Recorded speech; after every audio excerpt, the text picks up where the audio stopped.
Video like کر کے آگے شیئر ضرور کر دینا۔ اے خاتون جنت کی کنیزو، عورت کیسی بھی ہو، مرد کیسا بھی ہو، انسان کیسا بھی ہو، اگر سچی توبہ کوئی کر لے تو اللہ تعالیٰ اس کو معاف کر دیتا ہے، اللہ مغفرت فرما دیتا ہے۔ میں امید کرتا ہوں کہ بہت توجہ کے ساتھ میری بہنیں میری آخری کی گفتگو کو سماعت کرے گی۔ اے خاتون جنت رضی اللہ تعالیٰ عنہ کی کنیزوں، ایک مرتبہ حضرت ذوالنون مصری رضی اللہ تعالیٰ عنہ کی بارگاہ میں مصر کے کچھ لوگ آتے ہیں اور آنے کے بعد کہتے ہیں، اے ذوالنون، ہمارے محلے کے اندر ایک رقاصہ ہے جو بڑی فاحشہ ہے، جو بہت گنہگار ہیں، ایک کام کرے اس رقاصہ کو آپ محلے سے باہر نکال دیں، مصر سے باہر نکال دیں۔ حضرت ذوالنون مصری نے جیسے ہی سنا، آپ اللہ کے ولی تھے، آپ فرماتے ہیں، لوگوں اگر تم اس کو نکالنا ہی چاہتے ہو تو ایک کام کرو، اس کو گناہوں سے دور کروا دو، اس لیے کہ اگر ہم اپنے محلے سے یا اپنے ملک سے نکال دیں گے تو وہ کہیں اور جا کر گناہ کرے گی، وہ کہیں اور جا کر کے برائی کرے گی، اس لیے تمہارا مقصد تو گناہوں کا خاتمہ ہے، انشاءاللہ میں اس کا انتظام کر دوں گا۔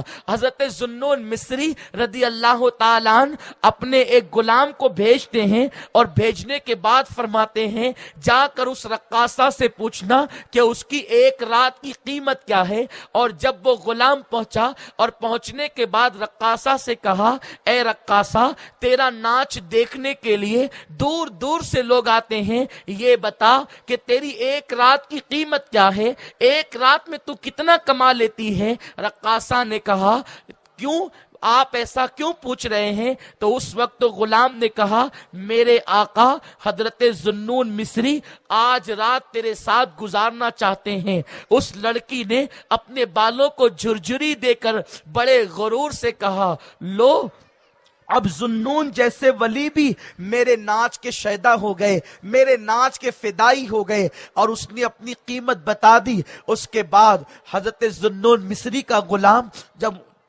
ان کے پاس پہنچا اور پاس پہنچنے کے بعد قیمت بتائی، ذوالنون مصری تیار ہو گئے۔ اللہ اکبر! رقاصہ سوچ رہی تھی کہ شاید ذوالنون مصری بھی اور مردوں کی طرح میرے ساتھ کھیل تماشا کریں گے، میرا ناچ دیکھیں گے، لیکن اللہ اکبر! عشاء کی نماز پڑھنے کے بعد حضرت ذوالنون مصری رحمت اللہ علیہ جب اس کے گھر پہنچے، گھر پہنچنے کے بعد فرمایا، بیٹی آج کی رات تیرے کمرے میں کوئی نہیں آئے گا، آج رات تجھے میرے ساتھ میں جیسا کہوں گا ویسا ہی کرنا ہے۔ اس لڑکی نے جب اپنے لیے بیٹی کا لفظ سنا تو کہنے لگی، اے ذوالنون، تم مجھے بیٹی کہہ رہے ہو؟ آپ فرماتے ہیں، ہاں بیٹی، یہ اسلام کا نظریہ ہے کہ قوم کی ہر بیٹی ہر مسلمان کی بیٹی ہوا کرتی ہے، پوری امت کی بیٹی ہوا کرتی ہے۔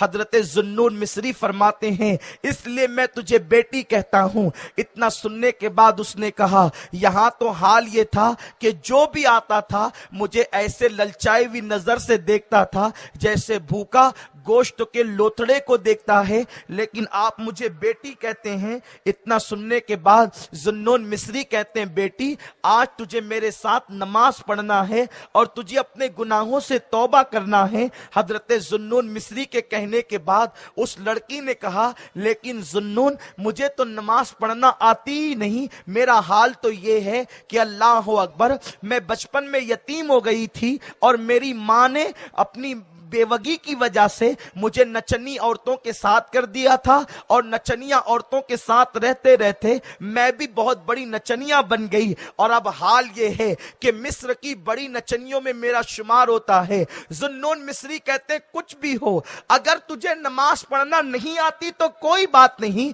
بیٹی، تم میرے پیچھے کھڑے رہنا، جیسے میں کرتا ہوں ویسے تو بھی کرنا۔ وہ لڑکی غسل کر کے آئی، اچھے کپڑے پہنے اور ذوالنون مصری کے پیچھے پیچھے کھڑی ہو گئی. حضرت ذوالنون مصری نے اللہ اکبر کہہ کر جب ہاتھ باندھے, اس نے بھی ہاتھ باندھ لیے. ذوالنون مصری نے تلاوت قرآن کرنی شروع کی.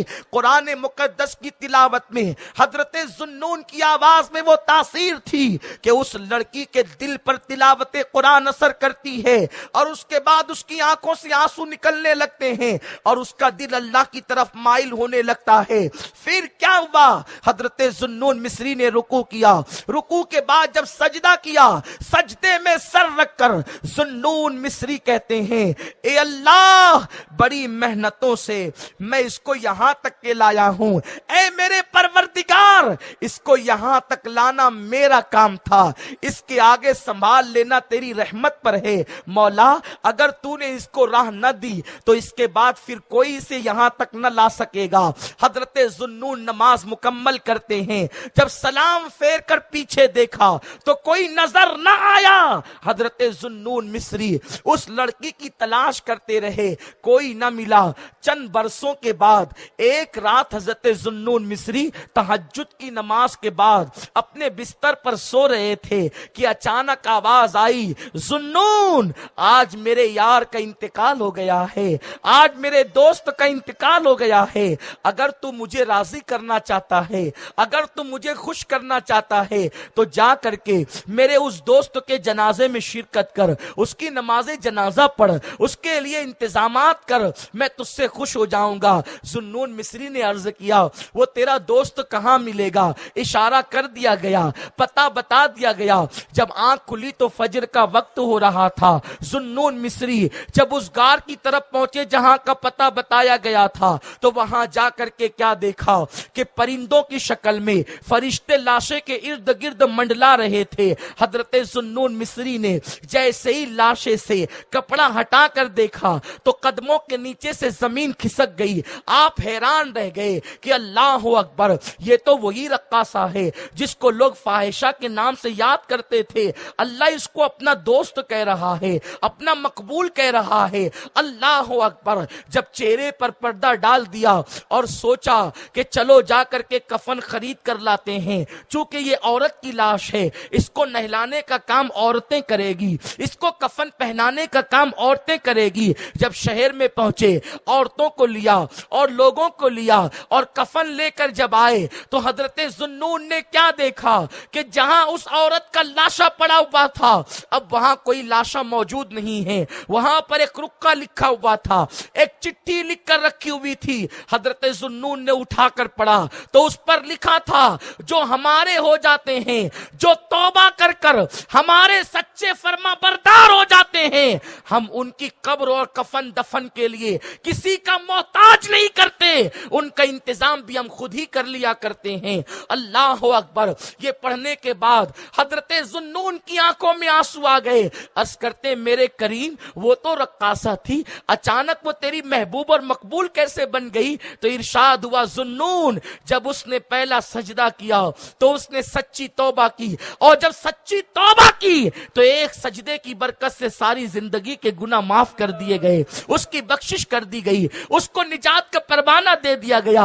اے خاتون جنت کی کنیزو, مجھے یقین ہے اس مجمع کے اندر میری کوئی بہن اس عورت کی طرح تو نہیں ہے. الحمدللہ تم اس سے بظاہر بہتر ہو. اگر تم سچی توبہ کر لو اور اپنی زندگی میں انقلاب بپا کر لو تو تم بھی قابل رشک خواتین بن سکتی ہو, تم بھی سیدہ فاطمہ کی سچی کنیز بن سکتی ہو. میری بہنوں, اپنی بیٹیوں کو بھی حیا کے پردے میں رکھو. ویڈیو اگر اچھا لگا ہو تو لائک کر کے آگے ضرور شیئر کر دینا. اللہ حافظ.